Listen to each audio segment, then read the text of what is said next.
তিপ্রাসা অ্যাকর্ডের বাস্তবায়ন নিয়ে আলোচনা চাইছে বিধানসভায় আলোচনার প্রস্তাব রাখলেন বিধায়ক রঞ্জিত দেববর্মা। আগামী 23শে সেপ্টেম্বর এই বিষয়ে আলোচনা হবে, জবাব দেবেন মুখ্যমন্ত্রী। তিপ্রাসা অ্যাকর্ডের বাস্তবায়ন নিয়ে আলোচনা চাইছে তিপ্রামথা। বিধানসভায় আলোচনার প্রস্তাব রাখলেন বিধায়ক রঞ্জিত দেববর্মা। এই নিয়ে বিস্তারিত জানবো, আমাদের সঙ্গে যুক্ত হয়ে গেছে প্রতিনিধি সম্রাট। কি জানতে পারছো?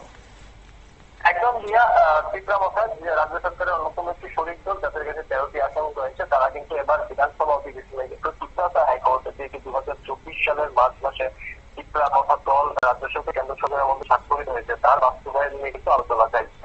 আজ বেলা 10টা নাগাদ বিধানসভা চত্বরে এক সাংবাদিক সম্মেলন করে কিন্তু আগেই ঘোষণা দিয়েছিলেন যে তিপ্রামথা দলের যে প্রধান রয়েছেন বর্তমানে বিধানসভায় মন্ত্রী অনিমেষ দেববর্মা, তিনি কিন্তু ইতিমধ্যে ঘোষণা দিয়েছেন যে তারা সরকারে থাকলেও জনগণের স্বার্থ সংশ্লিষ্ট জনজাতিদের স্বার্থ সংশ্লিষ্ট বিষয়গুলি নিয়ে তারা কোনো ধরনের আপোষ করবেন না এবং এই বিষয়ে তারা আলোচনা চাইছেন।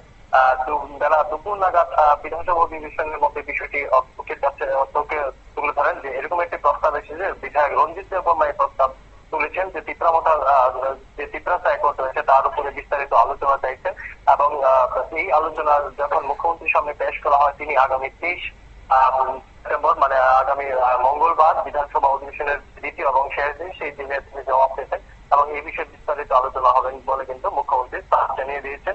সুতরাং আগামী 23 সেপ্টেম্বর তিপ্রাসা অ্যাকর্ডের যে বর্তমান অবস্থা তা নিয়ে কিন্তু আলোচনা। আপনারা শুনলেন, তিপ্রাসা অ্যাকর্ডের বাস্তবায়ন নিয়ে আলোচনা চাইছে তিপ্রামথা। বিধানসভায় আলোচনার প্রস্তাব রাখলেন এই নিয়ে বিধায়ক রঞ্জিত দেববর্মা এবং আগামী 23শে সেপ্টেম্বর এই বিষয়ে আলোচনা হবে, জবাব দেবেন মুখ্যমন্ত্রী। নিয়ে নিচ্ছে ছোট্ট একটা বিজ্ঞাপন বিরতির, সঙ্গে থাকুন।